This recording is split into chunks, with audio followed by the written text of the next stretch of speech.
था।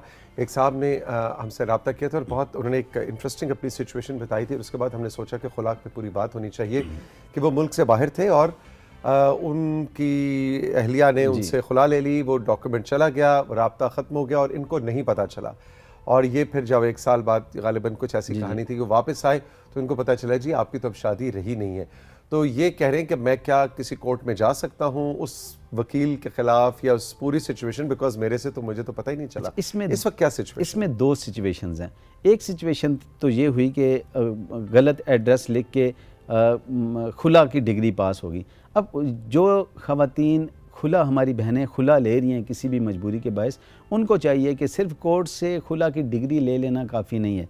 वो union council में जाएंगी, जब तक यूनियन कौंसिल का सर्टिफिकेट नहीं होगा खुला की डिग्री की कोई वैल्यू नहीं होगी। अच्छा, सिर्फ वो डॉक्यूमेंट बाय मेल भिजवा देना, वो पता नहीं वो मिला नहीं मिला, जाया हो गया, एग्जैक्टली वो काफ़ी नहीं है। वो काफ़ी नहीं है। अब होगा क्या कि निकाह नामे पे जो पता लिखा होता है वो तो उस वक्त तो इशू नहीं होता ऐसा, उस पते पे भी नोटिस यूनियन कौंसिल भिजवाती है, नोटिस 3 नोटिस जाते हैं। अब खुदा ना खास्ता ऐसी सूरत पैदा होगी कि कुछ अर्से के बाद उसे पता चला कि उसकी शादी तो ख़त्म हो चुकी है। उसमें भी लॉ उसे रेमेडी देता है कि वो आएगा और उसी कोर्ट में, जिस कोर्ट ने ये डिग्री दी है, उस कोर्ट में सेटिंग असाइड की एप्लीकेशन देगा कि जी मुझे तो नॉलेज नहीं हुआ। अब वो सेटिंग साइड की एप्लीकेशन देगा तो उस खातून को दोबारा बुलाया जाएगा, लेकिन उसको दोबारा बुलाने के बाद भी एक प्रोसीजर सिर्फ अडॉप्ट किया जाएगा, फिर इनकी रिकन्सिलिएशन की प्रोसीडिंग करवाई जाएगी। फिर भी खातून आगे कहती है जी मैं नहीं रहना चाहती, तो फिर वो degree as it is valid हो जाएगी। तो उसमें ऐसा नहीं रहेगा किसी सूरत में भी। तो इसमें खातून के लिए ज़रूरी है कि वो देखें, हमारे पास ऐसे केसेस आते हैं कि वो कोर्ट से खुला की डिग्री ले लेते हैं, उसके बाद निकाह कर लेते हैं।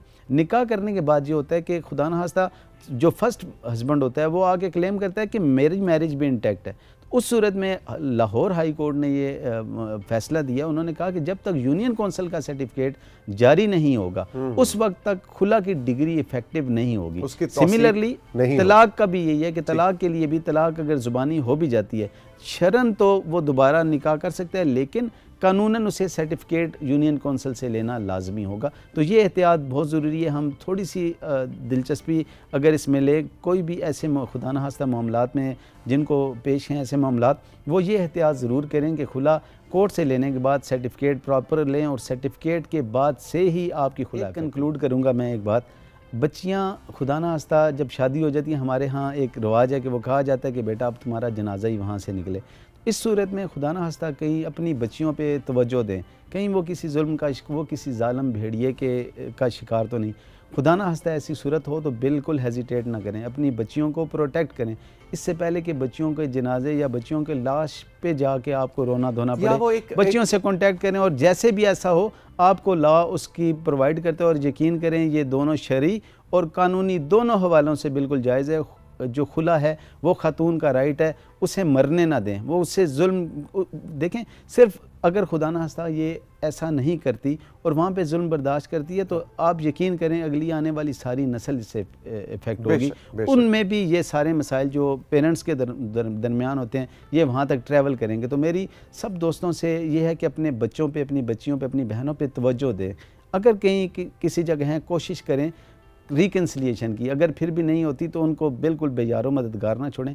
लॉ आपके लिए मौजूद है, आप अपने इलाके के वहाँ पे जाएं और इसके लिए वकील का करना भी ज़रूरी नहीं है। आप सिंपल एक एप्लीकेशन लिखें खातून की तरफ से और चले जाएंगे कोर्ट में फ़ाइल कर देंगे सिंपल एप्लीकेशन, तो इन पर्सन भी आपको सुना जाएगा। और उसी तरह ये कोर्ट प्रोटेक्ट करती है आपको, लॉ प्रोटेक्ट करता है। लेकिन किसी अपनी बेटी, अपनी बहन को किसी भी जालिम के हाथों इस तरह बिल्कुल उसे यानी खुदकुशी पे मजबूर ना करें।